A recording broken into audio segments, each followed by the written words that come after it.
This is Comic Geek Speak episode 1793, A Cornucopia of Comics Conversation 2020.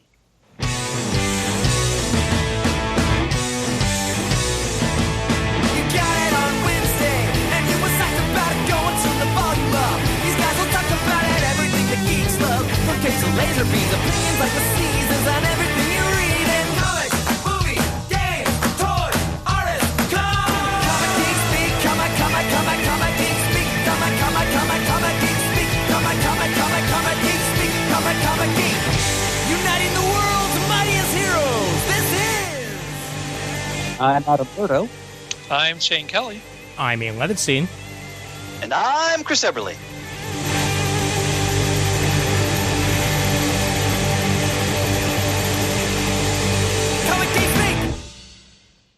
And the train whizzes by right as we end the music. Excellent timing. Let's gobble up some comics, shall we? Woo woo!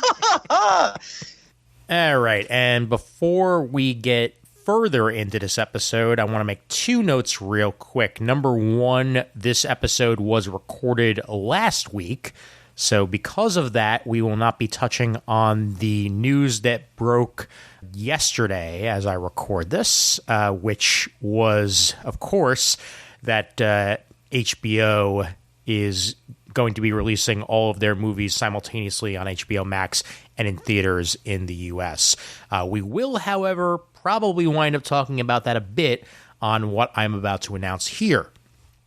On December 11th, mark your calendars, folks, December 11th at 8 p.m. Eastern Time, we are going to be holding a 15th anniversary Comic Geek Speak Zoom event. And that'll be a big celebratory episode. We're going to try to get back as many geeks as possible for that episode. Try to have a nice big crowd and probably take some crowd questions at one point or another. And essentially have it be as close to one of the old school Super Show recordings as possible. As you remember from those episodes, they are, pretty much comic talk episodes with a little bit of extras thrown in here or there. But once again, December 11th at 8 p.m. Eastern Time, we will be holding a special live recording for our Comic Geek Speak 15th anniversary episode before this year wraps up. To find out more about this, you're going to have to head over to the Comic Geek Speak supergroup or the comic forums. We'll be posting the link to there once we have that link finalized. And if you can't make it the day of, or you have trouble getting in or anything along those lines, well, we will definitely be posting the episode as a regular episode on the Comic Geek Speak feed, and there should even be a YouTube version available after the fact. So stay tuned for further details on that, but we will definitely have an audio version available on the feed. And we're looking forward to it, and I'm sure it's going to be a lot of fun. Gentlemen, it's damn glad to be with you all tonight. Yes, indeed. Yes, indeed. Same here as well. It's our annual virtual family gathering here during this holiday week. Mm-hmm. Yep. And it's good to get together with buddies, whether virtual or otherwise, and think about what you're thankful for. It's the Toys R Us time of year. Oh, wait, that's later. Not anymore, Shane. I know, right? Although,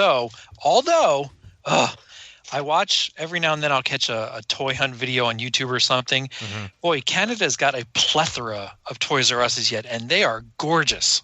Really? They have almost everything under the sun. There's plenty of it. I don't know what the heck was wrong with the United States, where we were always out of exclusives and couldn't find things. And man, they've got it by the truckload. Well, it's outrageous. I mean, one of the big problems with Toys R Us near the end there was that it was bought up by that giant, conglomerate that was just eating up companies and saddling them with their debt. I think that would explain why a lot of the exclusives were so hard to find, because I don't think they were making a lot of them. But even years gone by, there was always.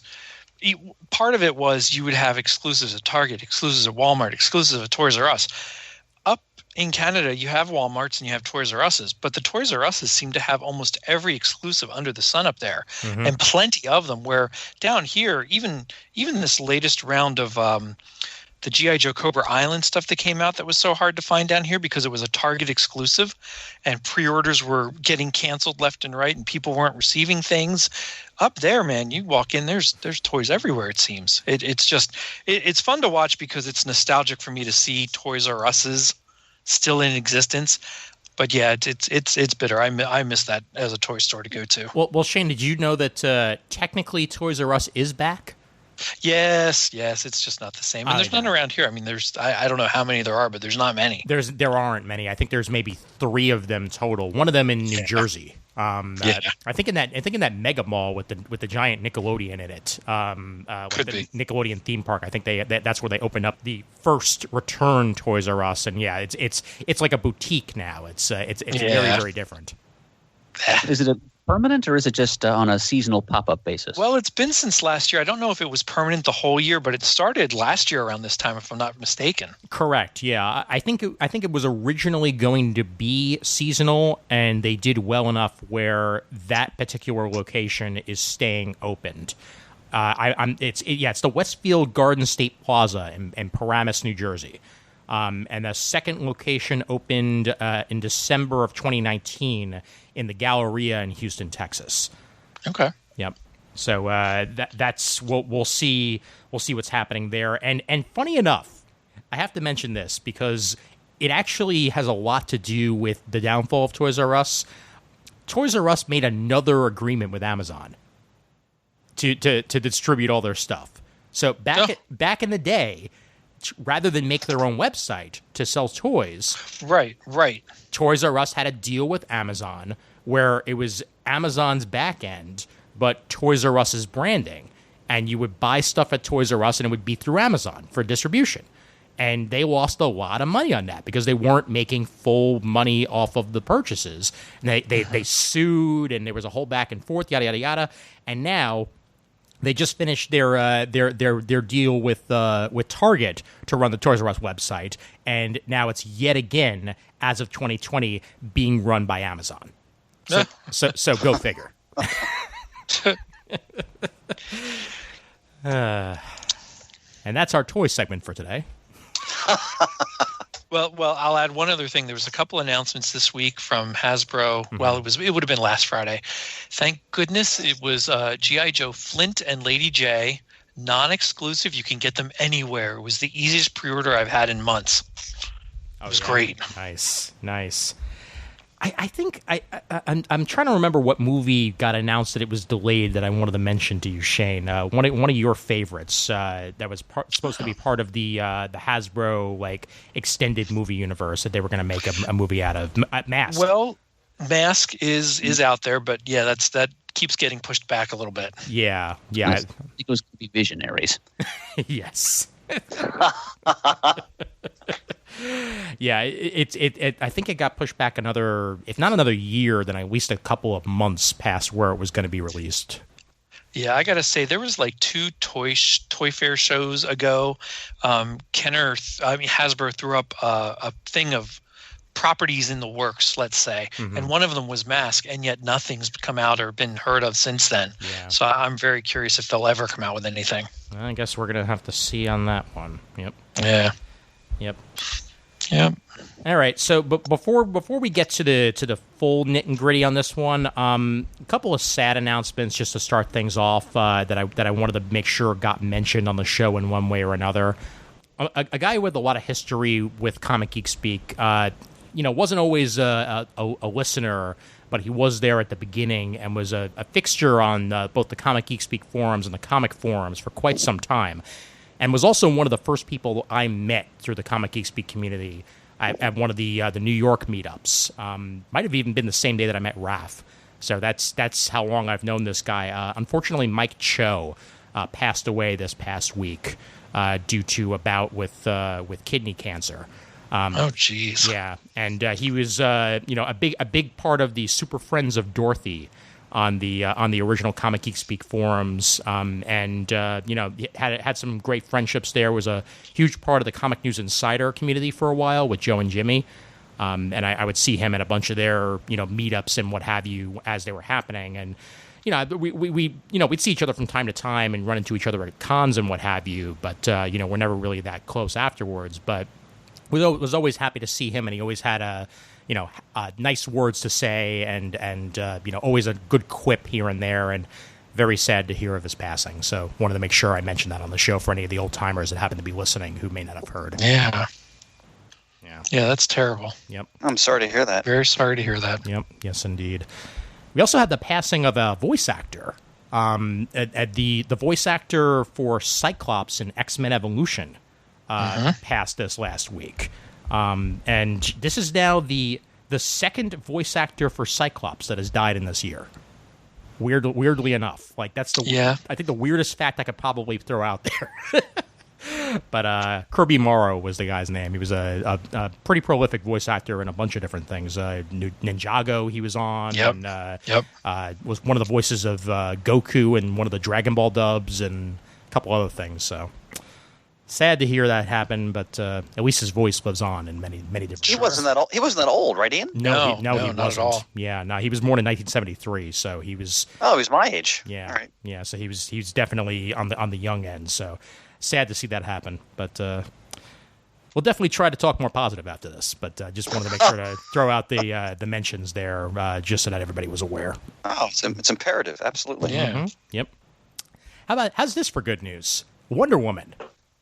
Oh, I cannot wait. I'm so excited.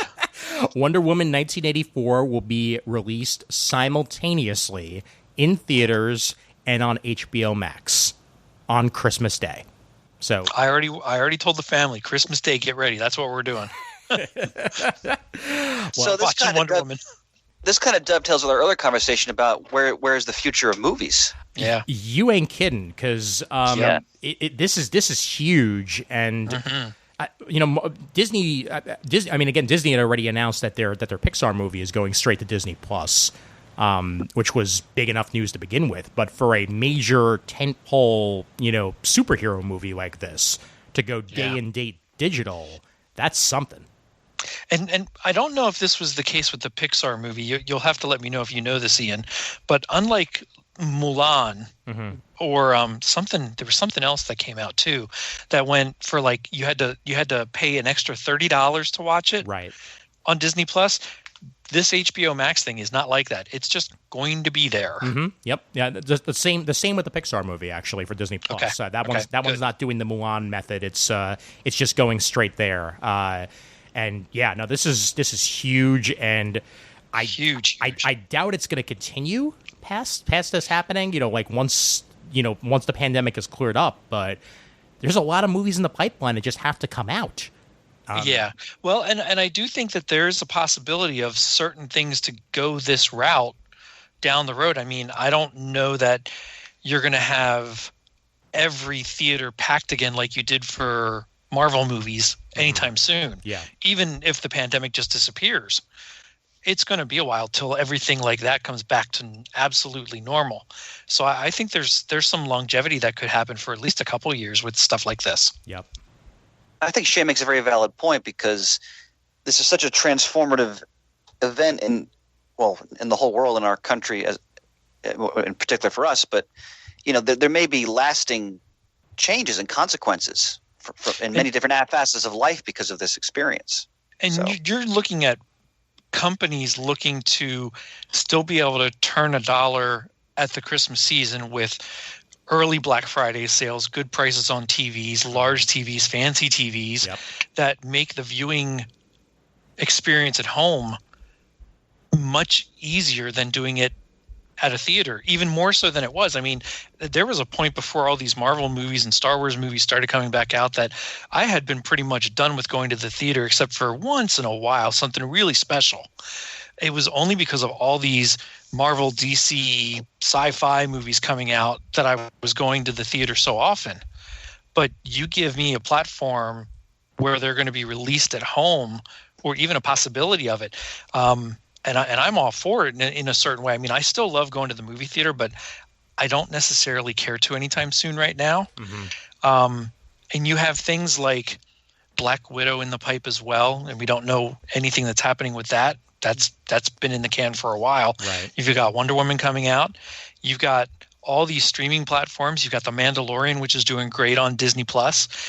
I think there's a real possibility that there'll be a good shift for a while like this, where things will come out on these platforms versus just the theater. Well, and it brings up an important question for one of the members on this panel. As Murd, you're most definitely not a streamer. Right. So I'm wondering if you're considering seeing Wonder Woman 1984 in theaters versus waiting for it to eventually arrive in some other fashion. No, I'm more than considering it, Ian. The decision has been made. Excellent. Yeah, I'm not showing up to the theater quite as promptly as Shane, maybe. I'm not going on Christmas Day, but soon thereafter, I will definitely get my butt into a theater, mask in place, to see Wonder Woman 1984. It looks like fun. I'm just sorry that I was unable to do that for more other recent releases. Sure. At the moment, I'm actually regretting not having taken my opportunity in Stone Harbor several weeks ago to go see New Mutants, because I have hearing talk on Facebook that it's maybe not quite as bad as certain sources had purported. Yeah, that's interesting, because I've been feeling the same way about New Mutants lately, Murd, that all of the critical talk is not lining up with the fan talk. Which happens all the time, mind you, because I mean, there's plenty of fans out there who loved Justice League and Man of Steel and what have you, and I was not big fans of that, and neither were critics per se. Man of Steel more than say like Batman v Superman, but this just seems almost all positive from what I'm seeing from people who actually know the original source material. And that may just prove that it's one of those movies that's just better suited for people who actually know what New Mutants is, rather than, the layman.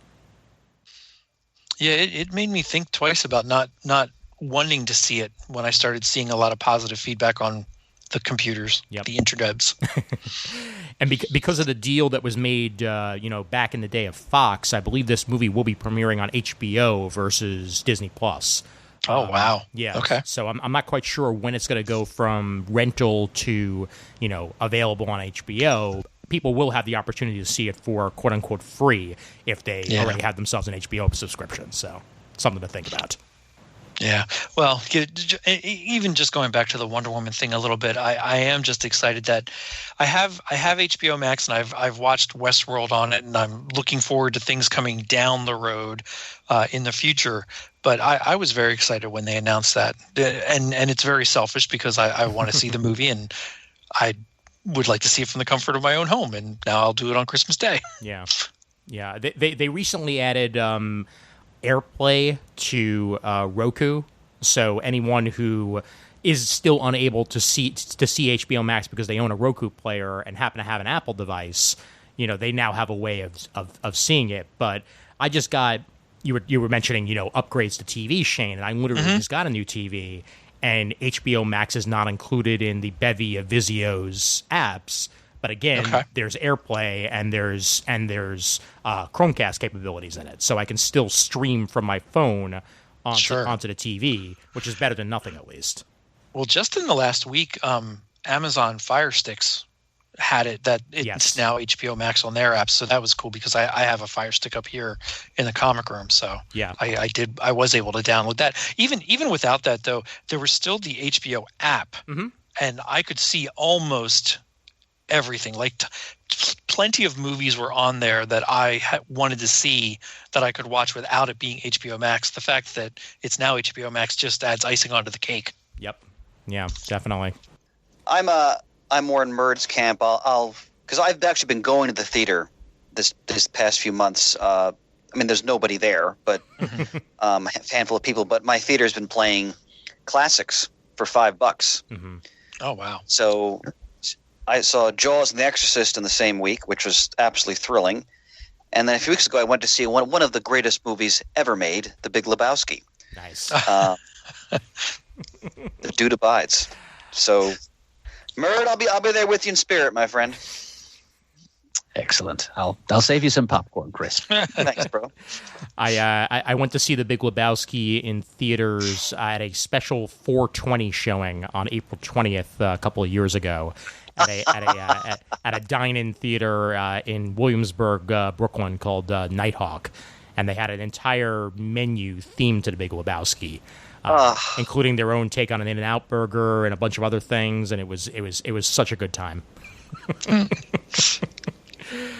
Well, speaking of drinking and eating, I came across something in my travels about 2 weeks ago that benefited Mr. Eberly. As while I was taking my sojourn up to the Woodstock area, we wound up at a brewery called Keegan Ales.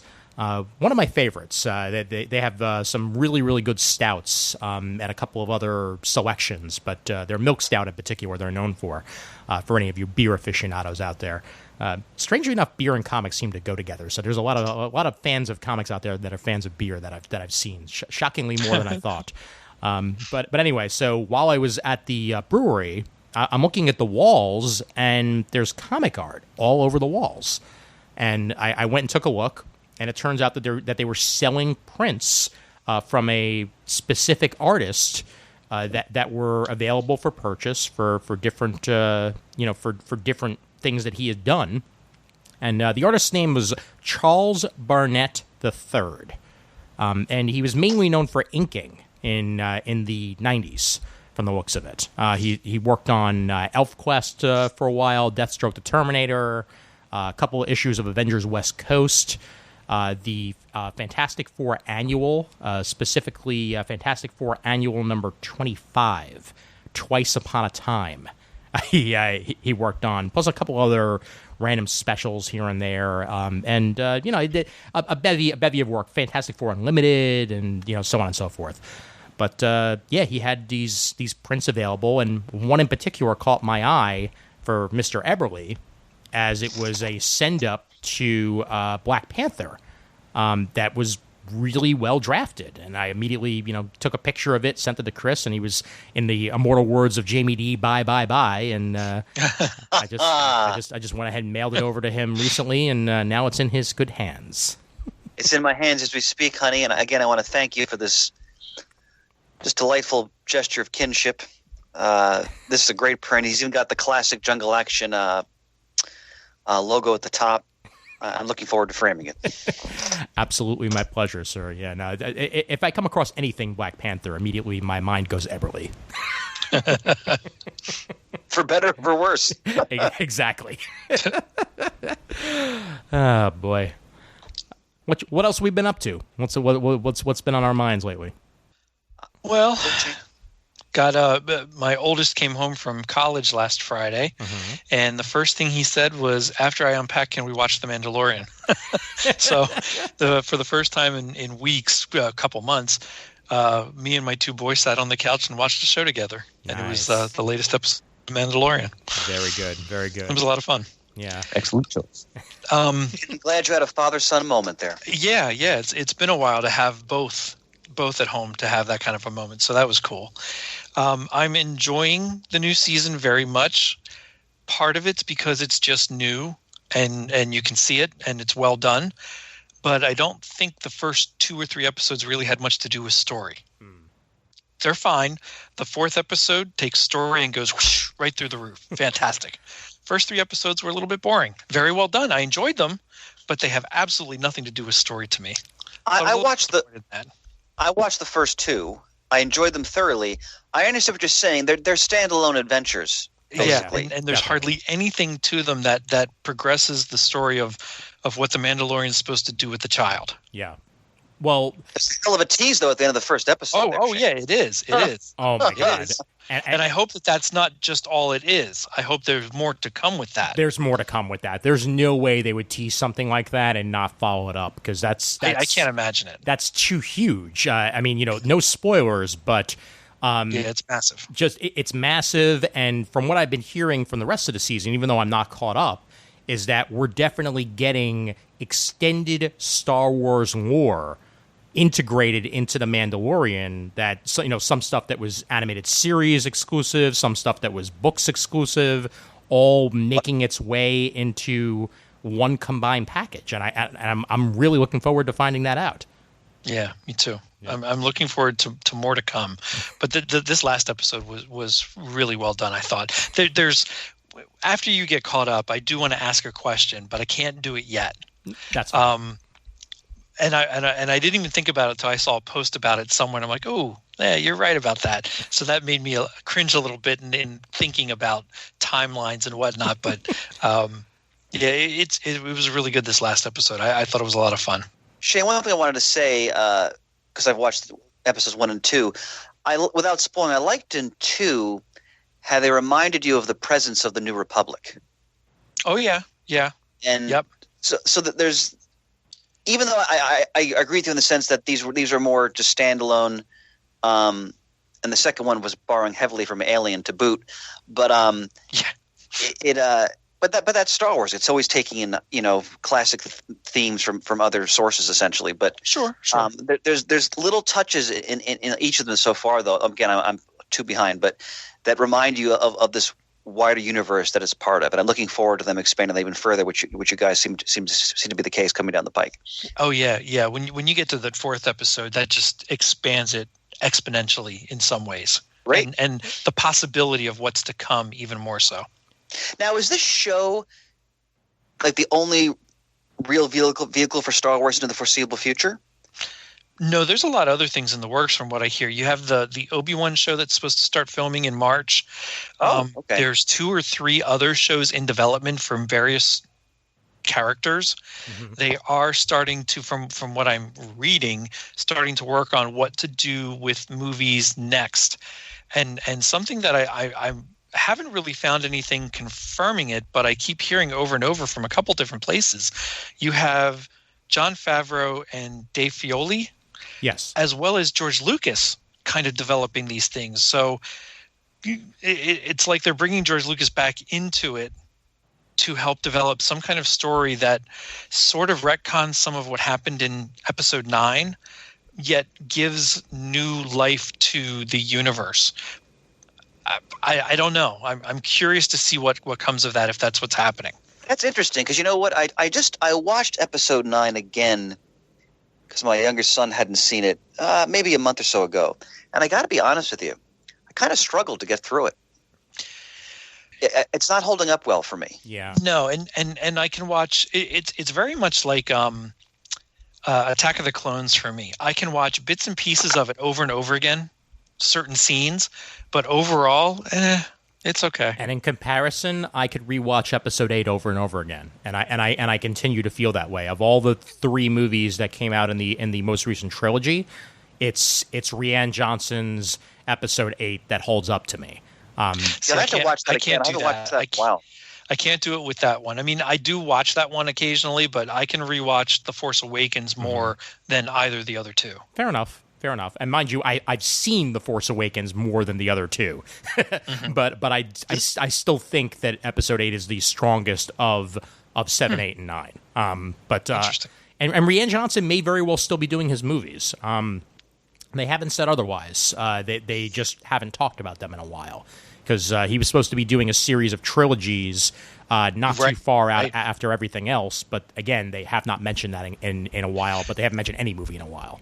And I'm not happy with some of the choices that they made with Episode 8, but that's not just because of the director, because I loved Knives Out. Mm-hmm. Oh, sure. I thought that was fantastic. Yep. So I can't wait to see him do some other things. So it's certainly not against him alone. I just think some of the choices they made for that didn't make a whole lot of sense. And you can say that of 9 too, because that's a direct result of things that happened in 8, making bad choices in 9 too in some ways. You mentioned the Rebel Alliance in Episode 2 of The Mandalorian, yes. Chris, mm-hmm. And I wanted to mention it's not really a spoiler since it is based upon what you were just saying, that one of the rebels that shows up is played by Paul Sun-Hyung Lee, who is known for Kim's Convenience. He's Appa on that show. It's a Canadian sitcom that's been on for years now, and he's won a bunch of awards for it. He's really, really great in it. But I had the pleasure of seeing the production of the play, the original version of Kim's Convenience, which is a lot more serious. And he starred in that play, and then when they made it into a sitcom, he got cast in the sitcom as well and played the same part. But afterwards, I got to take a picture with him, and I was wearing my BB-8 shirt, and he was wearing a Star Wars shirt as well. And we went ahead and took pictures together, and come to find out he's a huge Star Wars nerd, and that's one of the reasons why he was cast in The Mandalorian. Is because he's not only is he a damn good actor, but he's a huge Star Wars nerd. So go. Well, he got a plum little part there. Yes, he did. Yep. So very, very cool. Kim's Convenience is on Netflix, isn't it? It is. Yes. Yeah. Mm-hmm. It's worth watching. I've never seen it. Oh, check that out. It's definitely well worth it. Yeah, no, it's a really well done sitcom, and the guy who plays the son in that show is going to be in a Marvel movie soon. he's playing Shang-Chi. So it's man, I can't wait for that. Yeah, yeah. So that's going to be really, really interesting. So good pedigree from that show. Yeah, wow.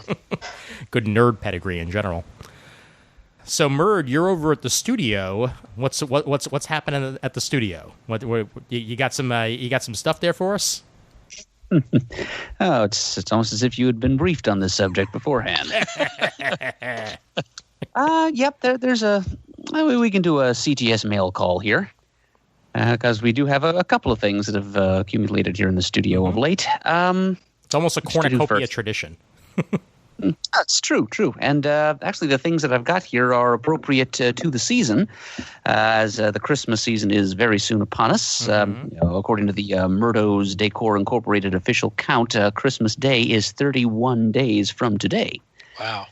As we record this.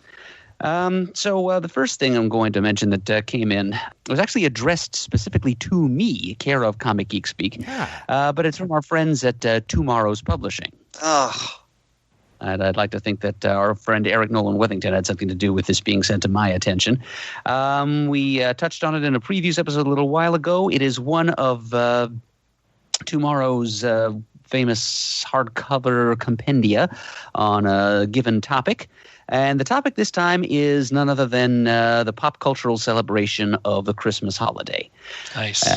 Yep. The book is called Holly Jolly, Celebrating Christmas Past in Pop Culture, written and visually designed by one Mark Voger, or Vodger. I apologize, sir, if I'm mispronouncing your name here. But yeah, it's... Let me read the blurb that they sent along here. Break out the candy canes. Holly Jolly is a colorful sleigh ride through the history of Christmas, from its religious origins to its emergence as a multimedia phenomenon.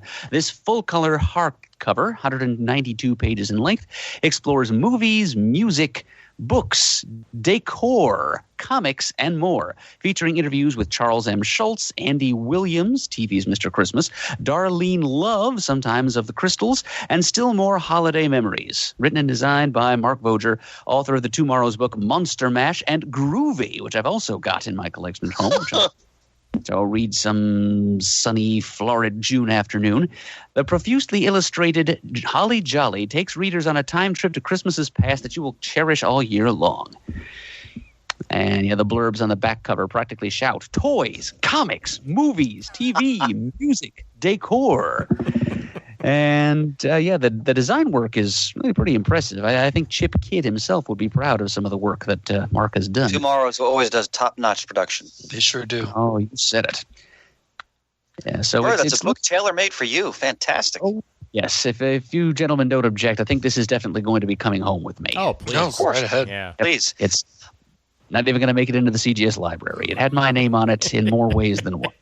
By the way, Murd, considering the season, we should also remind the listeners of where you have your own moment in the sun when it comes to that's right. Holding forth on Christmas knowledge. You want to share that? It's your premiere in multimedia. Are you talking about that Blu-ray for which which I appeared? Oh, yes. Okay. Well, that was released last year. Thanks to our friend Constantine Nasser, who of Rivendell Films, who's he's produced a couple of Blu-ray releases on which we CGS folk were able to collaborate with him. We provided some commentaries for that Adventures of Captain Marvel film serial release. And he actually sent a film crew and an interviewer, and the interviewer being kind of a famous name in the world of animation himself, Greg Ward, I believe his name was. And he was active at the Warner Brothers studio in the 80s and early 90s. But yeah, I knew some of his work. And here he is popping into the Christmas barn with a cameraman in tow to interview me about Rudolph and Frosty and Santa Claus is coming to town, kind of the holy trinity of Rankin Bass stop-motion animated holiday productions. And so if you happen to track down a copy of that Blu-ray and look at the special features, I am one of the talking heads that appears in there. And you can see different areas of the Christmas barn used as backdrops for those little interviews. Very cool. Very, very cool. I was in some good company there. I think Jon Favreau appeared. Oh, wow. Yeah, I wanted to let people know that they want to see the glory of Murd and Sonor's tomes, on screen. You have an opportunity here. That's right. Happy Hogan and the Murd. Why not? Love it. Well, let me reach one more time into my Santa's sack here and pull out a very large package, which I was describing to you guys before we began recording. Mm-hmm. It measures about 18 by 24, and it's sent to us by a friend of ours. The return address just said MB, and I didn't put anything together from that immediately, but looking more closely at the mailing label, the name is Mike Batzel. I'm used to post on the CGS forums as M-Bats semi-frequently. Mm-hmm. And he's a man that we've all met. And Pants and I ran into him multiple times down at Heroes Con. Really nice, easygoing guy. He's got a couple of connections with us here because he used to live in Berks County for a while. Mm-hmm. And he also spent a summer down at the South Jersey Shore working as an airbrusher on the Wildwood Boardwalk. Because that's his game. He's an airbrush artist. And he sent us this lovely little handwritten note, which well, given the nature of the contents of the package, I think I should do him the courtesy of reading the entire thing. Very nice handwriting he's got. Greetings, geeks. You guys all know me. Chris, I've been to a couple wild pig sales. I never say a word, and I'm always by myself. I did, however, enjoy a huge post-con dinner with you all in the hotel after that one wild pig con. I think that was I remember that dinner. In the Somerset Holiday. That was a ton of fun. I didn't know a soul at that point. I've been to a couple super shows. I'll never forget the one with the upstairs bar and that 3rd and Street that we polluted with noise and got 86th to boot. Yeah, we did. Good times. That's a great time. We got our licks in before that, though. I believe you, Ian, were serenading the mic at one point that night. That might have been the famous Sex and Candy performance. Oh, yes, it was, and I will never top that in my lifetime. It has immortalized you, my friend. Yes, indeed. What a night, Mike continues. Full confession, I slept in my car, and, well, let's just say I made it to the show bright and early the next morning, and leave it at that. And Murd, we see each other at Heroes and other cons more than a couple times. We certainly have. It was a pleasure chatting with you, Murd, at the aforementioned upstairs bar. Shane, I for some reason remember you and I going through long boxes at that Wild Pig Con, and you, my friend, were the one who actually invited me to that post-con dinner when I knew no one. Thanks. Vintage Shane. Certainly is. Anywho, my point is, I don't forget all the kindness and effort you all have shown me personally and with the show, which at this point, so many years later, is indeed a part of my life. I never miss a show, and I go way back, albeit mostly silently in the corner, smiley face. So, in my way of giving back, and since I'm no Gatsby, I figured I'd do what I'm good at and paint this for you. And now we get to the large dimension package that was sent.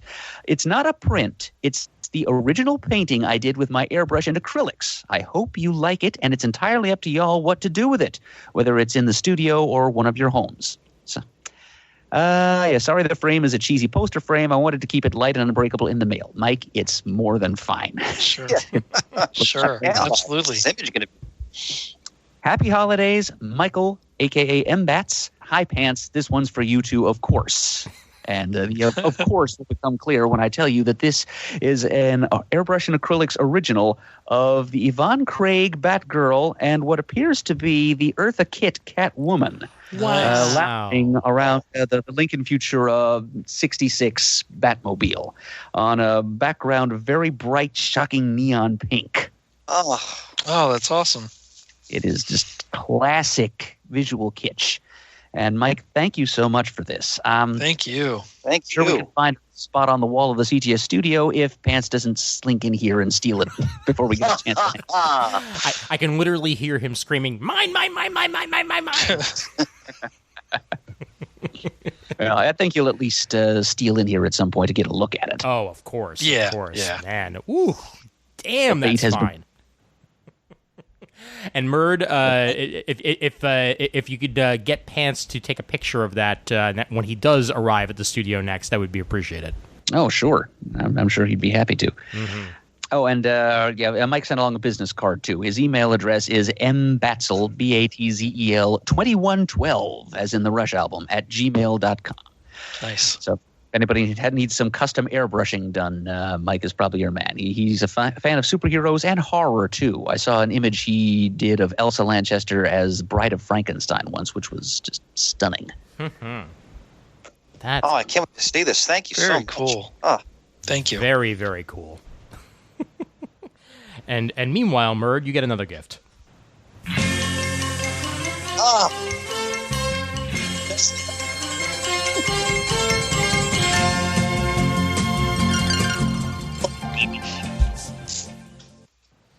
That gift is an air harp. Was absolutely performed on my side of the connection. Oh, I was counting on that. Thanks, Murd. Fantastic. All is well. Yep. And it is indeed time once again for Muddle the Murd, and Murd has more on muddling. Yes, indeed. Muddle the Murd is our long-running and award non-winning trivia segment here on the Comic Geek Speak podcast, the spiritual successor to the better-known Stump the Rios. So the idea here is that if you would like to participate in the trivia segment here that we call Muddle the Murd, you must email in to the address comicgeekspeak@gmail.com 3 comics trivia questions for me, the Murd, to attempt to answer. Now, there must be 1 Marvel question, 1 DC question, and 1 question about comics from some third publisher. They must also break down chronologically to 1 question about comics pre-1970, 1 question about comics published between 1970 and 2000, inclusive, so the years 1970 and 2000 are included in that, and 1 question about comics published after the year 2000. So, send in 3 questions meeting those guidelines. Also, please, nothing too esoteric, something germane to the story, at least. Nothing about weird little background details or throwaway, like how many birds are flying in the background of panel 3, page 6 of Amazing Spider-Man number 582. No questions about what color boots somebody's wearing in a panel, just no picayune stuff like that. And please, no questions about things like advertising or letters pages, just the story content, please. But send in 3 comics questions that are deemed appropriate. And if I fail to answer any one of them if I fail to answer all 3 of them correctly, if I don't get a single one right, then you will have successfully muddled the Murd, and you are entitled to a prize. And it's still a doozy. Yes. As a part of our ongoing shared 15th anniversary celebration with our friends at the Collection Drawer Company, maker of the Drawer Box comic storage system, we are offering through them a prize pack consisting of 5 drawer boxes, the muddler's choice of the long box size or short box size, as well as 5 of their box sort upright dividers, which help to keep comics organized and secure within the drawer boxes, and 3 packs of the box locks anchors, which helps to stabilize stacks of drawer boxes. So that is a hefty prize, and I'm thrilled to be acting in conjunction with the Collection Drawer Company for this initiative, because it means I don't have to personally mail a prize for a little while. Now, we have 4 such packs to give away. We've already given one of them away to listener Jason Keene. Congratulations to him. His was the last remaining muddle in our queue before Ian and I put out an open call requesting muddle submissions. And the response to that was great, and we thank you all for that. Oh, wonderful. And now we have the first person to respond to that clarion call who is going to take his shot at muddling the Murd for a drawer box prize pack. Yes, indeed. And this person is the aforementioned Evan David, who we brought up on our last Comic Talk. So go figure. And he has this to say. Hey guys, Evan David here, longtime listener, first-time caller. Here are some questions to attempt to muddle the Murd. And we begin with pre-1970 Marvel. In Fantastic Four number 66, Galactus sports a logo on his chest. What is this logo? Oh, yeah, I'm pretty sure I know the answer to this one. And I'm thinking immediately of our friend Bill Dowdy, a.k.a. Library Boy from the forums, because his son Liam was a fan of the classic, like, old 60s Fantastic Four cartoon, which he prefers to any other animated version that his father would show him. And whenever in his younger days, Liam is a high school student by now, but when he was a kid and his father tried to show him other versions of Fantastic Four, he would protest, I want the old ones. I want G. And by G, he means the Galactus that appeared on those old cartoons, because his chest logo was this giant stylized capital letter G. And I'm pretty sure that is going to be the answer to Evan's question. You are 100% correct. Yeah. It is a big honkin' G, as he put it. A big honkin' G. Brilliantly put. Enough said. Excellent. Muddle averted. And 2 more questions to go. And we should also note, Ian, boy, that Galactus also dallied in not wearing pants in part of the Silver Age as well. Most of the Muppets don't either. That's okay. Yeah, well, he was also a giant swarm of insects at one point. You know, Galactus has been tons of things over the years. All right. Question 2, 1970 to 2000, Independent. In the first 50 issues of Archie's Sonic the Hedgehog comics, the evil Dr. Ivo Robotnik had an alter ego before he adopted his evil moniker. What was it? I'll accept just the first name as a credible answer. Well, there's 2 possible answers I can think of here.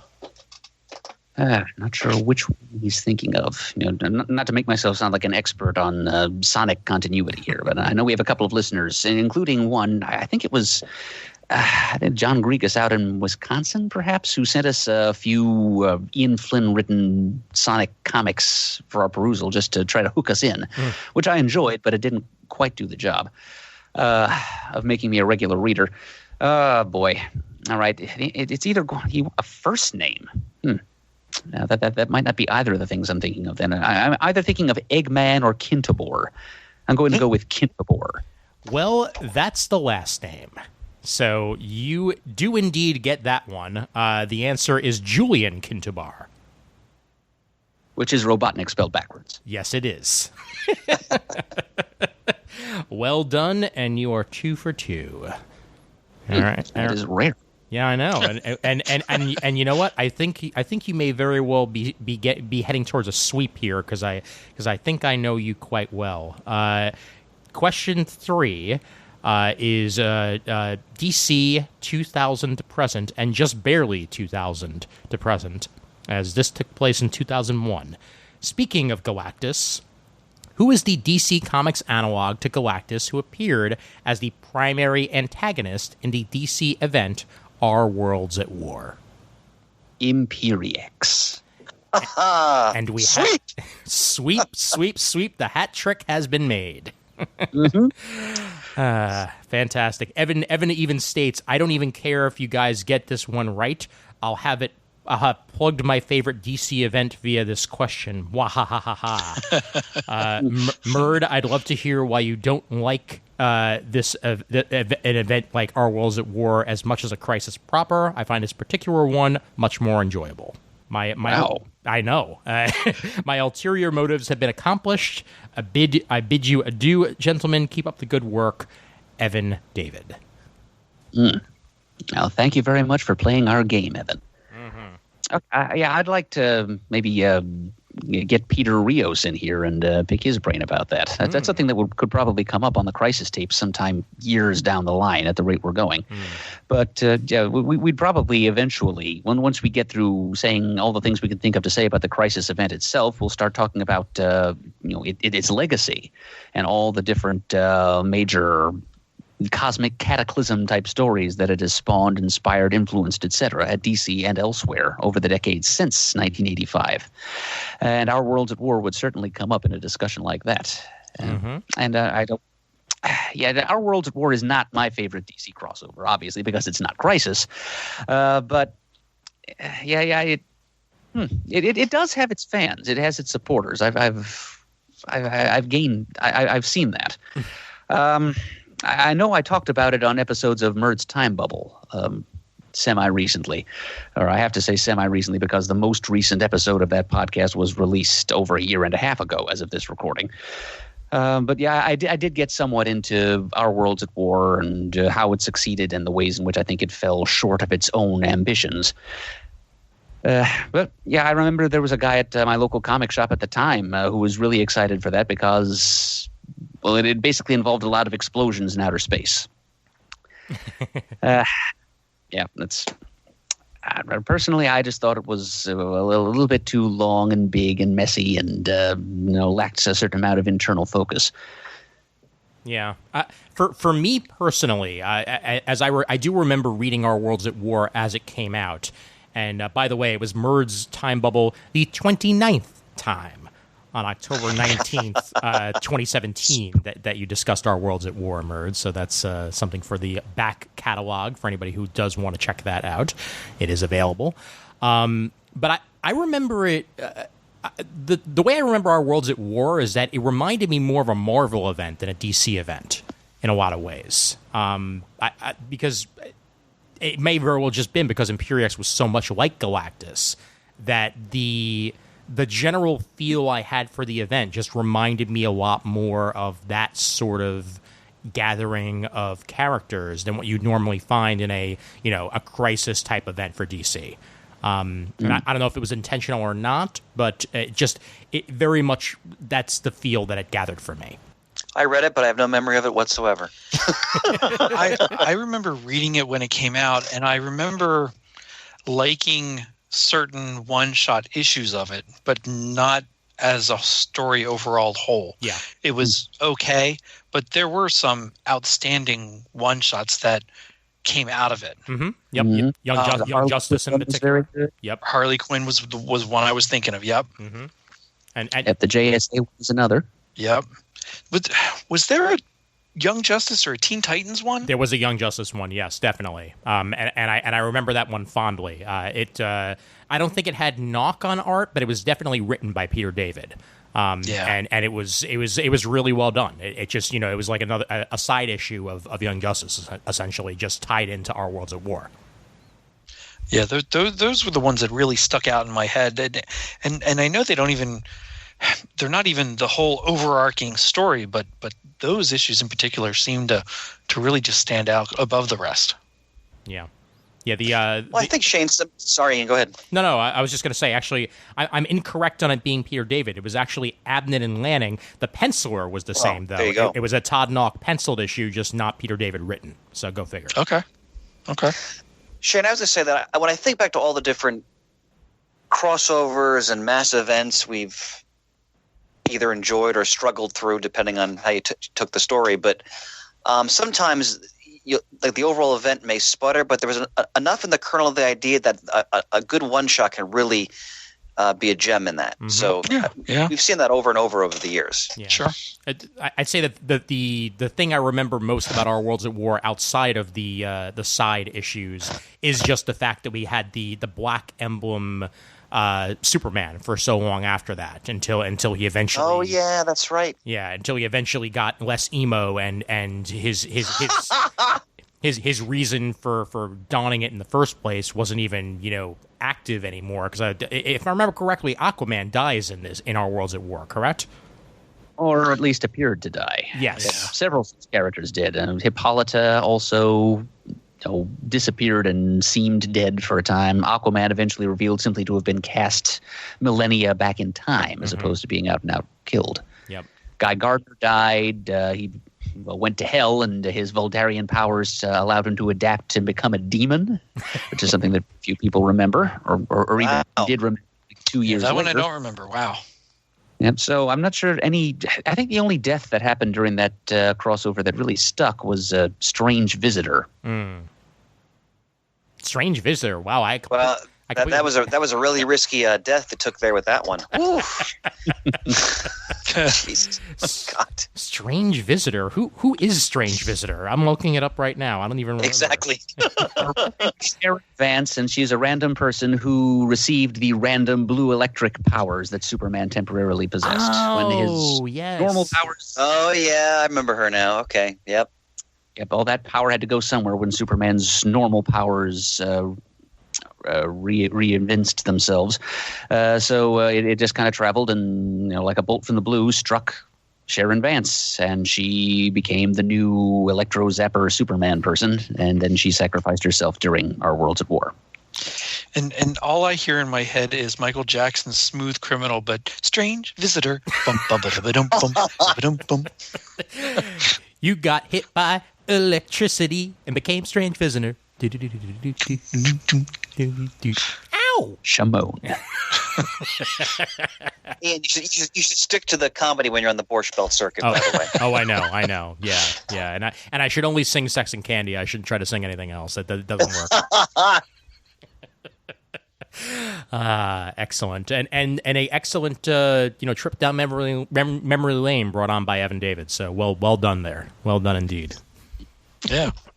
Yep, you got several minutes of free Our Worlds at War talk. Absolutely. Yep. Yes, indeed. You do not win those draw boxes, however, but you do get that as a bonus prize.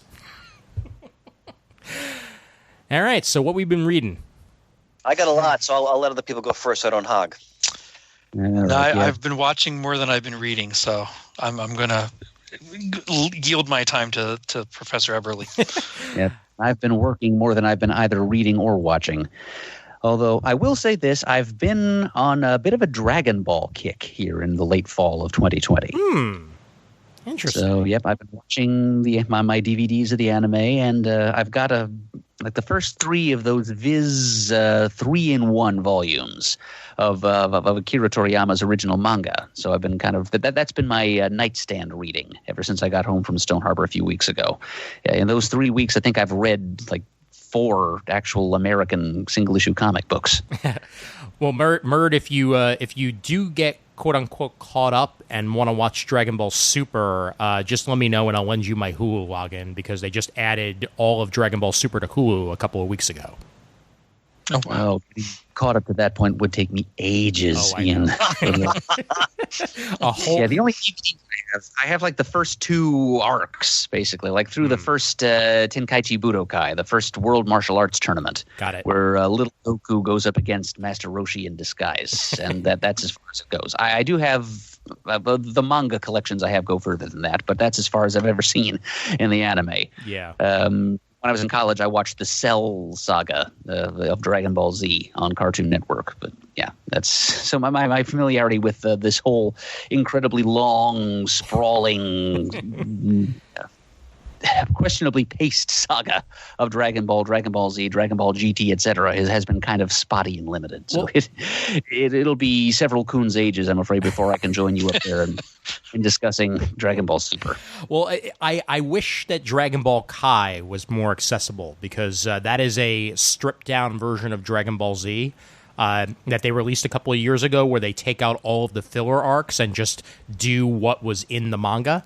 And it takes significantly less time than the random fill-in arcs where Goku, even though I enjoyed this episode, there is no episode where Goku goes to get his driver's license, which was an actual episode of Dragon Ball Z when they were trying to pass the time when they ran up against the actual manga itself and had to kill some time. Gotcha. Sounds like a fun kind of filler, though. Yes, it is. Yeah, not all of them were fun, but that particular one, and a bunch of barbecues too. There were a bunch of barbecues. I'll just mention the stuff that I've been reading real quick, and then we can hand it over to Chris on reading. I did get to read 2 of the Marvel's Snapshots, the X-Men one and the Avengers one. And the first one I read was the X-Men one, and that one was written by Jay Edidin of Jay and Miles Explain the X-Men, the podcast that I've mentioned multiple times here on the air, and art by Tom Riley. And Alex Ross did a excellent cover of Cyclops that I'm glad was in there. And the interior art is really well put together as well. It's very real, I'd say. Like it's simple, but very much gets the point across. It kind of reminds me of some of the art that you would have found on Bendis's run of the X-Men. Like a little less superhero-y, but more grounded. But when they do switch over to superhero action, like there's a couple of scenes where you get to see a very young Scott Summers watching the Fantastic Four take on Namor. And that's as superhero can be. And then later on, an older Scott Summers, who is just developing his powers, goes to see Tony Stark and the amazing super astronaut Peter Corbeau. I'll mention that because that's a character that I'd love to see more of in Marvel Comics that we don't see a lot Peter of. Corbeau, Starcore. Yes, indeed. Yeah. Yep, yeah. It's a running gag on Jay and Miles Explain the X-Men that half the things the X-Men take issues to solve, Peter Corbeau would be able to solve in like a minute because he's a super astronaut and he could do anything. So I knew he was going to show up in here somehow. And Tony Stark is at this expo as well. And it gets attacked by... Murd, I'd love to know if this is a creation of the comic or if this is a character that existed before. Insecta? Does that sound familiar to you? I recognize the name. It might be an original creation of Jay's. Okay. Dr. Linda Mantidae, otherwise known as Insecta, like riding a giant praying mantis from the looks of it. attacking the symposium that's going on with Reed Richards and the rest, and causes a cave in of the roof. People think her name is Dr. Mantis because they didn't hear her well enough. But the battle ensues, and Scott Summers is there for it, and soon thereafter his powers erupt after getting beaten up by a bully. And then afterwards, he has to decide whether or not he's going to try to keep this secret or whether he's going to try to do something with those powers. And we get to see him, using his powers for good for the first time shortly thereafter. And then we, basically fade back to 90s era X-Men with the amazing belts and amazing pockets, and getting to see Cyclops interacting with Havoc with the leather jacket and Cable and so on and so forth, and he gets to have back and forth with Reed Richards where he brings up some of the words from the speech and how he's always going to keep trying no matter what. Even when the odds are against you and it looks like nothing's going to go your way, what matters the most is that you keep trying, and that's a message you can take home to the bank. And I really enjoyed this issue. I'm not the biggest Cyclops fan. I often find him dull and boring, and this was the complete opposite. So I think that Jay did a really good job of bringing the character of Cyclops around full circle, seeing his origins and then seeing him, a lot more grown up and in the leader role. And it works really, really well. So I was thoroughly impressed with it. It pleases me to hear that because Cyclops has always been one of my favorite X-Men characters. Mm-hmm. But you make a valid point that when he's written kind of lazily, he's a very dull, almost one-dimensional character. But in the hands of a strong writer, they explore the burden of leadership with that character and often the fact that he so suppresses his emotions just as a survival technique than anything else, because he's responsible for other people's lives and his brooding. Mm-hmm. I think he's one of the best examples of that. Really, is his arc in the Dark Phoenix saga. Oh, sure. I think Claremont's take on the character, like Claremont, I think really got to the core of Cyclops. If you follow his arc with that character through the Bronze Age, through Dark Phoenix, I think it's one of the most compelling portrayals of that character throughout his history. So I'm glad to hear that someone else did him justice. Oh yeah. I was a little less impressed with the Avengers one, unfortunately. I also say unfortunately because it was written by Barbara Kessel, and that's a name you don't hear nearly as much these days. And Staz Johnson was the penciler on it. And while the X-Men one did a good job of giving us the perspective from an actual member of the X-Men witnessing the beginning of the Marvel Universe in some ways, this one's more grounded, as we sort of see an EMT being ushered into a bunker as the Avengers are being attacked, and they mention that these bunkers were first made after Namor's attack years prior. That's why New York City has these bunkers. When he flooded all of New York City? Yes, indeed. Yes. So, what better place to put people than in, giant bunkers without windows, but, hopefully not much water gets in. That's all I'll say. And I don't know, it feels a little less put together than the other issue did. Not as thrilled with the art, and I don't really jive with the characters nearly as much, but then again, it might just be that, it's a character that I just met versus one that I've, read tons of times, like Cyclops. But this feels more like it was trying to be a lot more of a Marvel's side issue. And when you're not in the helm of, someone like Busiek, when you're doing that, it can come off as kind of an also-ran. And that, unfortunately, is the case with this Avengers issue. It's not terrible. It's just sort of there, and that's unfortunate to me. All right, candid review, my friend. Thank you. Yep. All right, you guys ready? Oh, we're ready. Because I got a couple piles here. So the past month or so, I've been trying to squeeze, because I'm obviously a voracious reader, but most of my reading is nonfiction, history, news. I continue to work on my history podcast. That's a daily, just constant, massive amount of research. But I always, you got to put some time in for fiction, especially for comics. So I've been trying to do that more and more in the past month. And the last shipment I got from TwoMorrow has really facilitated this, because the last shipment was tremendous. It was just, just certain things that I ordered over the time all kind of came in this 1 month. And what I'm most excited about, from Taschen, The Marvel Age of Comics, 1961 to 1978 by Roy Thomas. Enough said right there. So I think this is released as a larger hardcover.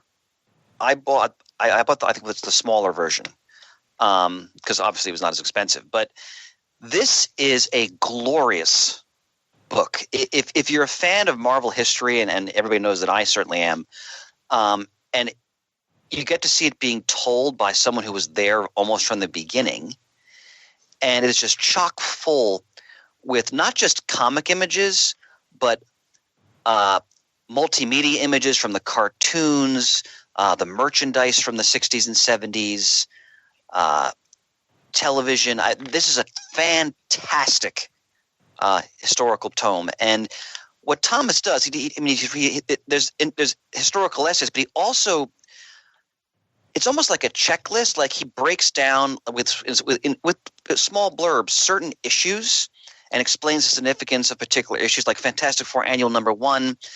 They show you the page where they show you inside the Baxter Building. They have Kirby breaking down the entire Baxter Building. Like, this is an incredible history, really, from not only from the bird's eye view of someone who was there, but it's so loving in terms of the comic source, because there's tons of like original art pages in here. I mean, this is a great book, and I can't recommend it enough. If you know the history as well as someone like myself, you're really going to love it. But even if you don't, this is anybody who has any appreciation for Marvel, especially from this time period, because he's covering when he was really involved with the company, so the 60s and the 70s. Get this, it is superb. Again, it's the Marvel Age of Comics, 1961 and 1978 from Taschen. It's $25 hardcover. Sounds excellent. So that's going to be on my nightstand for many years to come. I also want to point out a couple of things from TwoMorrows. A quick question before we move on, Chris. Sure, Murd, please. Did Roy Thomas provide any reason for why he chose 1978 as the cutoff point for this volume? Let me see, because I've skimmed the book more than I've read it cover to cover yet. So I think I'm going to fail you there, Murd. I don't think I can answer that yet. I mean, my educated guess is that he's considering that the end of Marvel's Bronze Age, maybe. And he worked when he left the editor-in-chief role in 1974. He did have a writer-editor tenure at Marvel through much of the 70s. So it's also possible, and I'm guessing here, that that's like he's ending it when he left the company. But that's a guess. So. Okay. Well, your guess is worth more than mine, Chris. So I'll certainly accept your answer. But when I actually read the whole thing, maybe I'll get more insight. I can provide a clarification there. But great book. So we mentioned before, Murd got a very generous gift from TwoMorrows, the company we all love and have praised, ad infinitum. I was very excited for the September issue of AlterEgo 165. It focuses on Martin Goodman, the enigmatic publisher of Timely / Atlas / Marvel Comics. The original entrepreneur who owned the company. And Goodman has always been a very sort of puzzling character to research, because I've done a lot of reading about him for different spotlights prepared over the years for this program. And obviously you get a lot of comments from people who worked for him, and they're often not very flattering.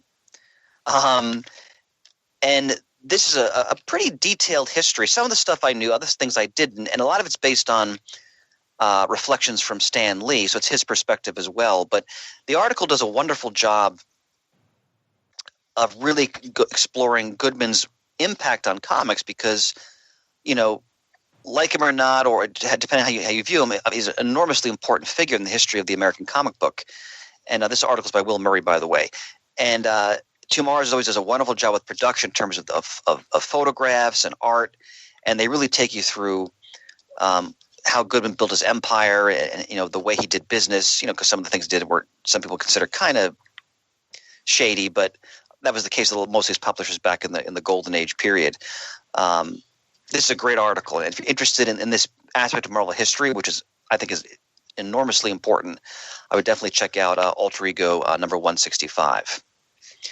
Now, I think you're all going to appreciate the latest back issue 123, superhero romance issue.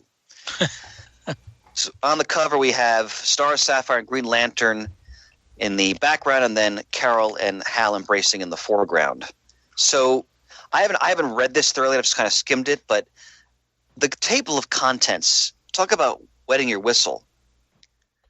So you've got What the almost marriage of Aunt May and Doc Ock, which we talked about in our recent Spider-Man Micro Spotlight.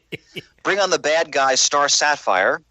Flashback, the romance of Ralph and Sue Dibney. Flashback, the many loves of Bruce Wayne and Tony Stark from the Bronze Age. Claremont and Englehart discuss the controversy of Colossus, Kitty Pryde, and G.L. Aricia love affairs. Roger Stern and Tom DeFalco discuss the Johnny Storm and Alicia Masters marriage from the writers who shook up fandom. Art gallery of Bronze Age power couples, and Murd, I think will appreciate this. One-hit wonders, Supergirl's secret marriage, the bombshell event that was detonated at a wake of Supergirl's tragic death and crisis. So, oh yeah, I remember that was a DC Comics Presents story.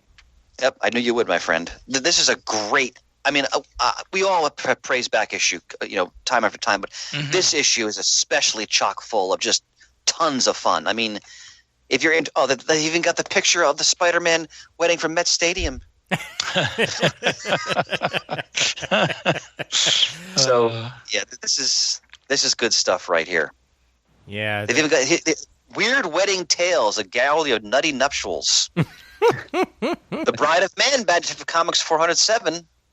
Simon Garth, The Wedding Crasher, and Tales of Zombie number 9. I can't wait to go through this. Oh, wait. It wouldn't be complete without a silly Superman one. Lois Lane and the Devil in Lois Lane 103. Oh, they've got to have Wonder Woman and Mr. Monster in there. Let me see. Yes, Murd. It was the third one. Wonder Woman 155, July 1965. The Amazon startles the world in I Married a Monster. The size of his head. You know, talking about superhero romances, the one that I always felt got short shrift, and it certainly does now that she essentially no longer exists. But I really loved Kyle Rayner and Jade.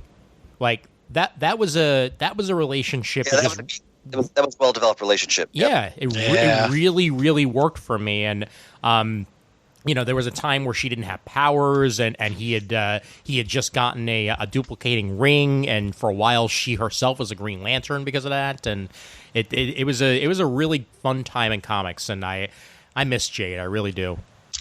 I love the graphic audio version of Infinite Crisis, when Jade is going to die and gives all her power to Kyle, back to Kyle. It's a neat moment in the audio drama of it. Yeah.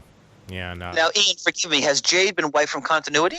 With New 52, since Alan Scott was not a member of Earth 1, she didn't exist because her parentage didn't exist. But with recent developments, I don't know whether or not she's going to suddenly show up again. Whether it be in Earth 2 context or whether it be even in Earth 1, because I know DC's being a lot more lax with their continuity, allowing stories to be told that wouldn't have been told otherwise, and obviously the JSA's back, so there's a possibility she could be running around there somewhere. You never know. Well, it's always, I mean, writing a complex romantic relationship is difficult in any literary form, but in comics, with different creators coming in and there's characters change. It's when you see that run for a period of time, it's so satisfying as a reader to experience that. I always go back to the Wesley Dodds Diane Belmont relationship for Sandman Mystery Theater, which was realized throughout the course of that entire series. That's a rare thing in comics. It's always a real delight to experience it. Yeah, Shane, I meant to ask you, what do you think of Guy Gardner and Ice? Oh, I always thought it was fun. I always thought it was neat that she could kind of rein him in a little bit, and he would put up the normal Guy Gardner gruff exterior, but he had a big soft spot for her.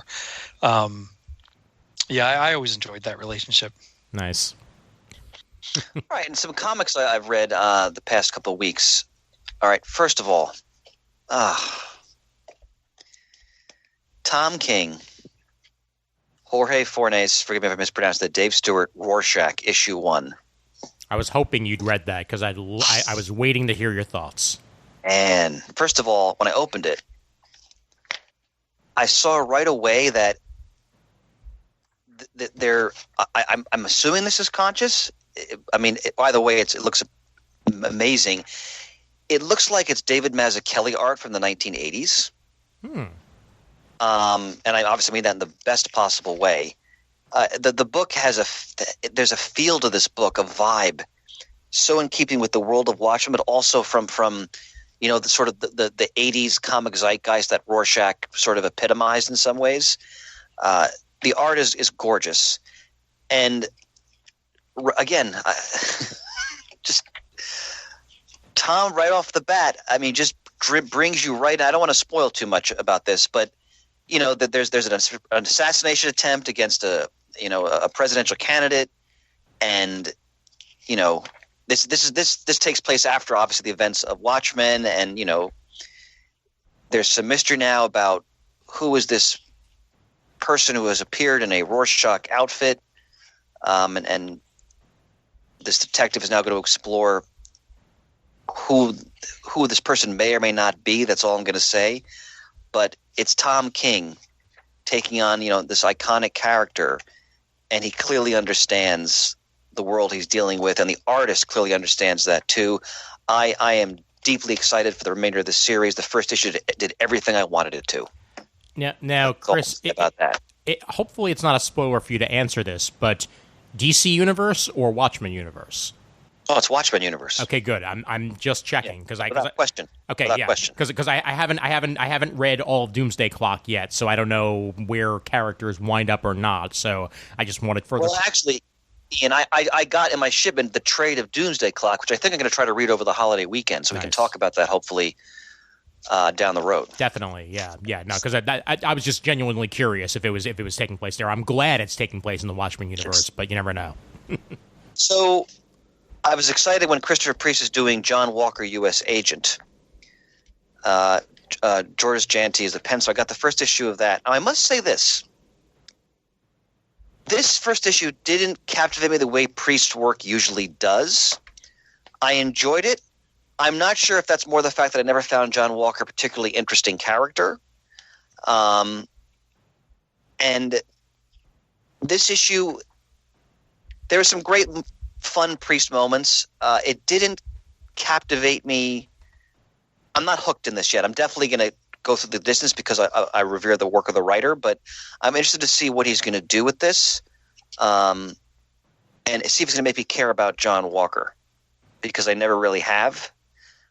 So it's to be determined. Stay tuned on this one. I have to read more of it. The first issue definitely ends in an interesting cliffhanger, so we'll see with that. I mentioned last time Chip Zdarsky's and Ramon K. Perez's Stillwater. And issue 2, I got that in my shipment, just as good as issue 1. So this is a series that I am all on board for, and the first 2 issues have already enthralled me.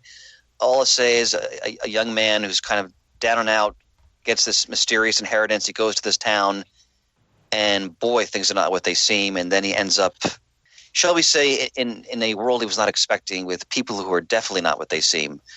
Absolutely gripping. Once again, Zdarsky continues to be one of my go-to writers in comics right now. So if you haven't checked out Stillwater, issues 1 and 2, I can't recommend it enough. Shane, this one's for you. So okay. I mentioned before, Star Trek Deep Space Nine, Too Long a Sacrifice, by the Tiptons, art by Greg Scott. This is issue 3.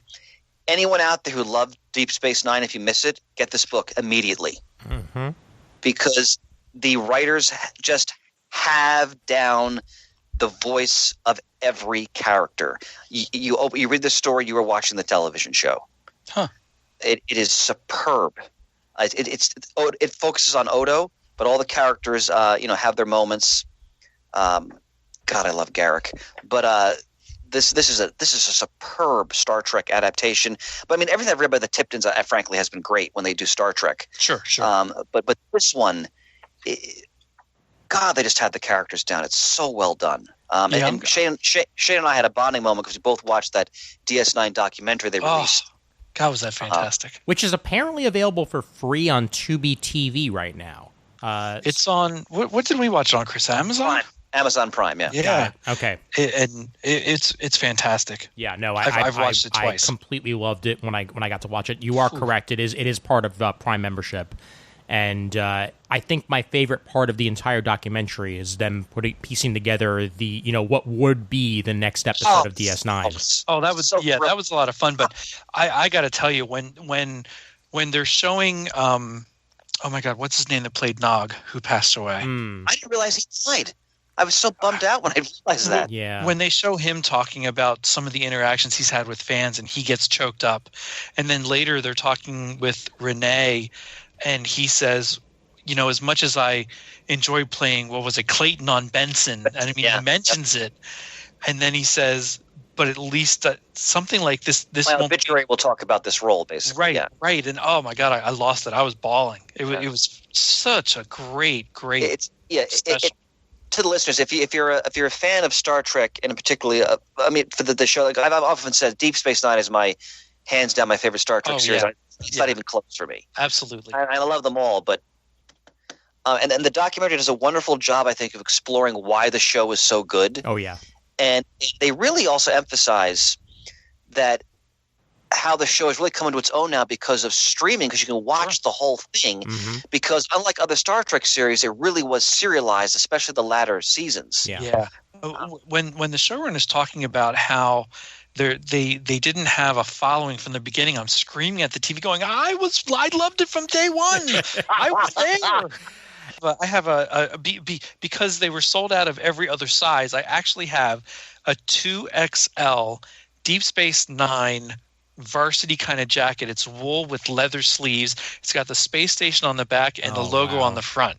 It was something that the crew was supposed to have, but they produced it and would sell it at Star Trek conventions, and I picked one up. I have a captain shirt. I have with all the captains stylized with their logos as well, from Kirk all the way to Enterprise. I might have to see if there's a newer version now that Discovery is out, whether or not they're going to include further captains on it. But either way, that's what I have, and Cisco is very much a part of that shirt, and I'm glad I have it. God, the part of that documentary when they're talking about Avery Brooks directing the episode that happens in the past, It's a classic. God, it's just fantastic. Yeah. Well, the last comment I'll make about it is that, and the comic series I'm reading right now captures this, is that because the way they approach that show, the characters are so well developed, and you watch them change and evolve as people, as these characters throughout the series and their relationships. I think it's unlike any other Star Trek show. Yeah. And I urge, if you're interested in Star Trek, if you've never seen this show before, I can't recommend it, especially as you get into like the fourth season and up.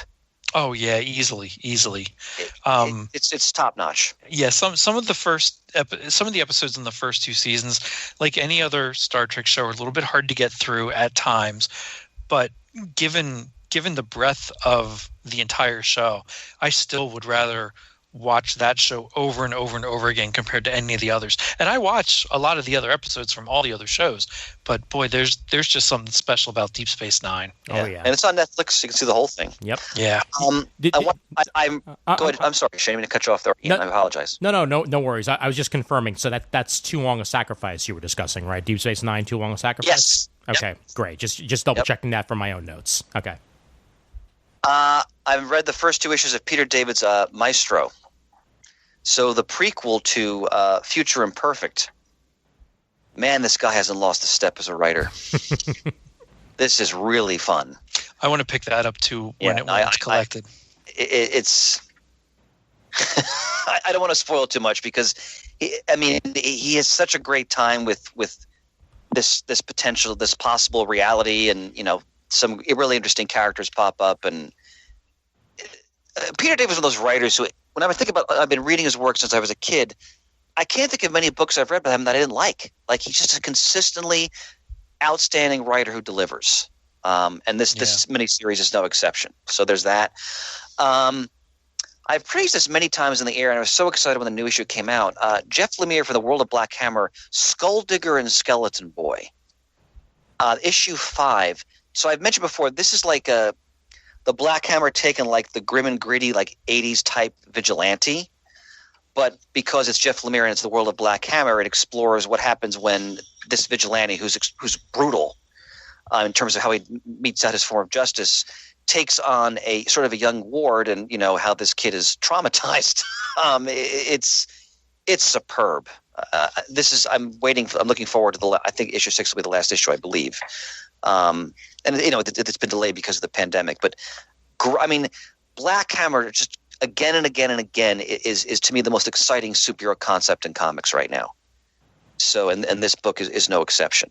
The last thing I want to talk about, which I'm really excited about, who's this Christopher Cantwell man? Like, he is phenomenal. Where's this guy coming from? I'm ignorant. Who is Christopher Cantwell? I mean, he's been around, but I feel like he's just getting to do more books now than he had in the past. Well, thank the stars, because I'm looking at Iron Man #2 and Doctor Doom #8. And if these are only 2 Marvel comics that are being published right now, I'd be happy. Murd, I got one word for you on Iron Man 2. Korvac.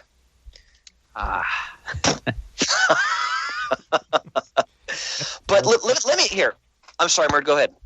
Yep, I'm just saying it's Korvac is going to be around in the Iron Man book for a while, apparently. Cantwell seems to have epic plans commensurate with the character's reputation. Well, the seeds are being laid clearly in issue 2. Let me beg your indulgence. I have to read to a page from Doctor Doom number 8 because it captures, I think, how well Campbell understands the character of Doctor Doom. When I think about Doctor Doom, I love what Zdarsky did in Marvel 2-in-1 a couple years back. I of course, have always revered the books of Doom by Brubaker, which we talked about in our Doctor Doom Spotlight some years back. But Cantwell's take on the character, I think, it'll be one of the definitive arcs. So I'm just going to read you this page. Doom is writing in his journal. And he's talking about his recent invasion of Symkaria to punish it because in the story, Symkaria tried to undermine Doom's reign through covert means. So this is his journal entry. I have to admit I love war, especially when I'm winning. The Symkarian invasion was over quickly. My blood became charged with verve as we stamped out every conspiratorial smudge of scum, every whisper of usurping vermin.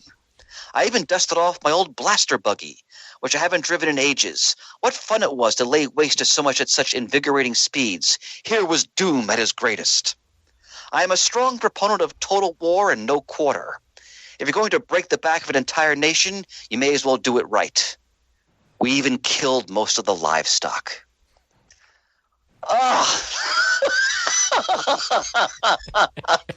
It doesn't get better than that, boys and girls. Wow. Yeah. Unfortunately, I give you the sad news, Chris, that the Doctor Doom book is ending with issue 10. But there will be a quote-unquote issue 11 that's a tie-in to the big Marvel crossover that's happening, which I believe will also have Iron Man in it. So it's going to be one of those Doom Iron Man team-ups that we all love. I ordered that. I know what you're talking about. Yep. Yeah. So that's Cantwell's writing that. Yeah. That King in Black issue is technically the last issue of the Doctor Doom series. Well, it was glorious while it lasted. And by the way, I should have mentioned Salvador Larroca art, for God's sake. Yes, indeed. On Doctor Doom, it is breathtaking. Mm-hmm. There's a splash page, 2-page spread, I should say, in this issue where they show Doom on his throne, he's giving an audience to foreign diplomats requesting his aid, and his throne it's carved lions, like it's. This is great stuff, man. This is the essence of Doom. I'll mention that I keep forgetting this. That Christopher Cantwell is the co-creator of *Halt and Catch Fire*, which I've mentioned multiple times as one of my favorite shows. Period. So he has pedigree, and I'd love to see what his next TV work is going to be. Oh yeah, right. It's Paper Girls. Oh, wow. Yeah, so you're gonna be loving Cantwell in multiple ways for the foreseeable future, as long as he's continuing to write comics, as long as he continues to write Iron Man and stuff like that for Marvel, and also does TV stuff like Paper Girls. Then yeah, you're gonna be seeing his name for a while. And before I forget, I also want to mention one more book. I got in my shipment Volume 2 of Bitter Root by Walker and Green. And I praised the first arc on the program sometime back. Again, the premise is a dynasty of African-American, I guess they're monster hunters who operate out of Harlem in the 1920s. And the book explores the lineage and the tragedy in this dynasty and all they've dealt with. And it's sort of like there's elements of Ghostbusters and like Blade, and then they bring in history like the Tulsa, Oklahoma massacre of 1921. There's a lot going on in this book, but at its core, it's about family and how the different generations are trying to reconcile, the history of the family and how it's affected each of them. And it's really well done. In fact, I didn't realize this. It won an Eisner for Best Continuing Series in 2020, and it deserved it. We praised this team when they did the Power Man and Iron Fist that much loved and too short series a couple of years back. This is great. So Bitterroot, I'm reading in trade, and I can't recommend it highly enough. Excellent. All right, I shot my bolt for that. Thanks for the indulgence, gentlemen. and oh, what a bolt it was, sir. Oh, what a bolt it was. Yeah, excellent. And since we did mention Star Trek, I'm just going to mention in passing, again, continuing not to spoil, but this season of Discovery continues to get better and better for me. And I'm hoping it sticks the landing because so far so good. Yeah, I'd agree with that. I'm enjoying it. Yeah. Yep. I'm along for the ride. Yeah, same here, definitely. The ride in the starship, for that matter. Yeah. There it is. There. Now I'm at Kellerman's again. Thank you, Ian. You're quite welcome. Had to bring it back around. Ian, actually, I meant to ask you. You're the multimedia master. Sure. Do you know if Bitterroot's been optioned for television or film? Let me take a look at that. I think I might. Because it lends itself to a series without question. Yeah, I'm just wondering if it has. Let me look into that real close. Let's see. Okay. Yes, it has. As of 2019. Haven't heard anything about it since, but it's being produced by Ryan Coogler.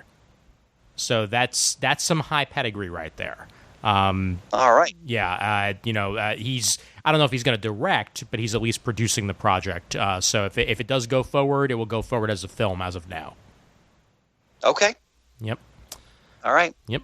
Go figure there. And there no spoilers, Chris, but there since you did mention the passing of Nog's actor, there was a USS Nog that showed up in Discovery as a send off. I heard about that. Yeah, I heard about that. Yep. That's great. Yeah. Alrighty. Anything else from you fine fellows? Well, since it's been established that I'm something of a local authority on Christmas specials, I offer as a public service to those of you listening at home. Well, have you guys heard the mini controversy surrounding a Charlie Brown Christmas? Yes. No. Yes. Yeah. Chris, the streaming services got it. Apparently, Apple TV Plus streaming service. So it's on a network TV, then, is what you're saying. Right. That was originally going to be so. They wrested them away from ABC, which in turn wrested them away from CBS something like a decade ago. And Apple TV was going to have an exclusive lean on the Peanuts specials, particularly It's the Great Pumpkin, Thanksgiving, and Christmas. But the public outcry was such over these specials being unseen on network television for the first time in over half a century, that Apple TV conceded and struck a bargain with PBS, of all things, to air the Charlie Brown Thanksgiving and Christmas specials on PBS commercial-free. So we've already passed the PBS airing of the Charlie Brown Thanksgiving. That was this past Sunday. I did watch it. I wish I could have, Shane, but I was driving to Glen Rock, Pennsylvania for a socially distanced caroling practice with the Glen Rock Caroling Association. Had to miss it. But Charlie Brown Christmas will be on PBS on Sunday, December 13th. Oh. If you are able, certainly give that a watch. Once again, I will be missing that because for the same reason. But it's nice to know that Charlie Brown and Friends will not be completely absent from the regular airwaves this Christmas. Right. Yeah. I was surprised on Halloween. You're right. Apple had it was all slated to never air on network TV or anything this year. And the Halloween episode was made available. I think it was Halloween Eve all through Halloween Day. Till maybe even I don't think I think it stopped at midnight or so. But I did get to watch it or listen to it a couple times throughout the day of Halloween on Apple's app, which was fine because it was better than nothing. I'm still not happy about it, but I at least got to see it. Weirdly enough, just because I was tuning my new TV earlier, I need to get a stronger antenna because for some reason, even though I live here in the Bronx, I get New Jersey's Channel 21, but I can't for the life of me get Channel 13, which is the New York PBS affiliate. I mean, 21's all fine and dandy, but like I grew up with Channel 13, and I'd love to be able to get it if I can. But I will at least have an outlet for watching it on terrestrial television if I so desire. So that's good. Yeah. Yeah. Well, I like that. I like this little power to the people moment here. It's rare that you hear a corporate behemoth like that give way. Yeah, I mean, and I like Apple. I like my Apple products, but I was really disheartened when I saw that. Yeah, and I mean, it's unfortunately a sign of the times more than anything else that streaming services are willing to put in that extra dollar to try and get themselves what would be an exclusive to try and woo people to their service, because as there's more and more services, you have to give a reason to actually give you money. Sure. And that's one way to do it. Especially feeding on that holiday cheer. But I also noticed that there's random other Charlie Brown specials that are still on either Hulu or Amazon Prime that are not part of this Apple TV. I'm sure it's the less popular ones, but they are still on random other services.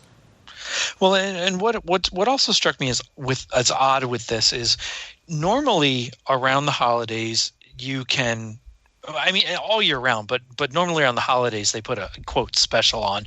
If you go on to iTunes, you could buy individually or as a bundle those 3 Charlie Brown specials. Mm-hmm. Once Apple announced the rights that they weren't going to air on TV and they were only on Apple Plus, that ability to purchase them went completely away. And I thought that was odd too, because there are people that might have an iTunes account and would want to purchase them but don't want to do Apple Plus yet. Right. So I did think it was odd that they took away the ability to even purchase them outright for digital viewing. That is interesting. Yeah. Yeah. Well, Murd, thanks for that announcement. Indeed. Oh, further update to share. Not quite as uplifting. There's not the whole power to the people angle to this one, but apparently on the subject of those Rankin Bass classics on which I held forth, that Blu-ray we were talking about earlier, Rudolph, Frosty, and Santa Claus is Coming to Town. I just learned recently that the Disney-owned network Freeform apparently sometime last year finagled a special non-exclusive broadcast agreement which enables them to air these specials in addition to their traditional home CBS. So CBS is still going to be showing these specials. You can see Frosty and its much worse sequel, Frosty Returns, this Friday, November 6th on CBS. And Rudolph will be airing Tuesday, December 1st on CBS. And both of them will be rerun on Saturday, December 12th on CBS. Meanwhile, Freeform is going to be showing them, rerunning them kind of relentlessly, as is their way, during their 25 Days of Christmas programming initiative. But most notably on Saturday, December 5th, you can see Santa Claus is Coming to Town, followed by a new edit of Rudolph. I've heard that it's different from what CBS has been going with for the last decade and a half or so. It returns certain bits that have been cut out on CBS, and one scene set in a peppermint mine, apparently, that was not seen as a part of this show in any broadcast since the original, all the way back in 1964. Wow. And when is that being shown, Bert? Well, they'll be showing it several times throughout the Christmas season, but the first time will be Saturday, December 5th at 7:40 p.m. Santa Claus is Coming to Town will be on at 6:35, followed by Rudolph at 7:40, and then Frosty at 8:45. This may be, I don't know if they did this last year too, but if they didn't, this may be the first time that those 3 Rankin Bass specials are being shown back to back to back on the same network in their entire history. And that's December 5th on CBS or Freeform? That's on Freeform. Freeform. Okay. I will have to watch that. PSA. Yeah. Yeah, I'm marking it on my calendar right now. And by the way, just to keep it in the holiday spirit in one way or the other, I know it's not comic related nor is it animated related, but I did watch Planes, Trains, and Automobiles for the first time in my life this last week. Oh yeah, I haven't watched that as much as other movies, but I have seen it. That's a classic. It does amaze me that you never saw that before. There's tons of movies. My parents were not very good at showing me movies that were, quote unquote classic when I was a kid. And mind you, that came out in the 80s, and I'm an 80s child. So I think they were too busy raising me that to actually pay attention to what was coming out at the time. But I'm catching up in a lot of ways. But mentioning, scenes that have been put back in or whatever, there is a quote unquote director's cut of Planes, Trains, and Automobiles sitting on a shelf somewhere in a warehouse. This movie was originally going to be 3 hours. Really? Yeah. And there are scenes. There's a YouTube video that goes over the shooting script for it. One scene got released as a deleted scene years ago, which is available on DVD releases, and you can find it online, where they're eating a meal on the plane at the beginning of the movie. And which is very, very funny. But there was a 3 hour cut that was loosely put together that then got cut to 2 hours, and then there was an hour and 30-minute cut that got released, everywhere. So, jeez, I'd love for at least a 2 hour cut to make it out there. Oh, somehow. yeah, that would be something. Yep. That film, for me, is John Candy's greatest performance. It's terrific. He is amazing in that movie. Yeah. Oh. Yep, and I now own a copy, so I went ahead and did a disc to digital and got myself a good $2 digital copy of Planes, Trains, and Automobiles, and that'll now become a yearly watching for me for sure. All right, brother. Welcome to the party. John Candy. Oh yeah, yep. Alrighty, gentlemen, have we shot our bolt? Happy Thanksgiving, brothers. Yep. Yeah, happy Thanksgiving. Yep, happy Thanksgiving. Mm-hmm. Happy Thanksgiving, one and all, indeed. To all you listeners out there, have a happy and a healthy, whether this comes out before or after the holiday, depending on editing, just stay safe more than anything else. That's what matters the most to us, is that you stay safe and, be with family and keep on keeping on. That's basically the way that I can put it. So, yeah. So say we all. Yes, indeedy. Alrighty, and I would also like to give thanks to everybody who has donated to the show or sent us stuff over the last year. You guys are all awesome, and we'll, the reason that Murd is at the studio right now is due to your continued support, and we just thank you very much for that more than anything else. You guys are awesome. All right, Shane, you ready? Ready and willing. Okie dokie. Visit us at comicgeekspeak.com. To send us an email, the address is comicgeekspeak@gmail.com. To leave a voicemail, the number is 267-702-6642. Stop by thecomicforums.vanillacommunity.com. Let us know what is present in your cornucopia for this season. Follow us on Twitter, like us on Facebook. Thanks to everyone who does contribute to the show and the episodes. We appreciate it. Thanks for the Muddle the Murds. Please continue to send them in so we have a surplus. And as always, we are uniting the world's mightiest heroes, one listener at a time. You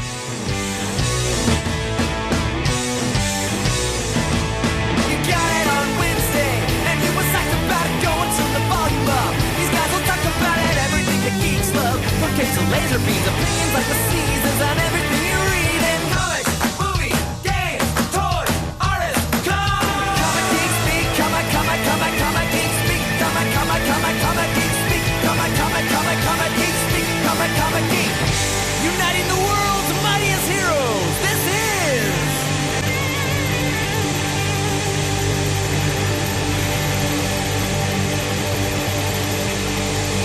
Comic Geek Speak. Pass the cranberry sauce, will you?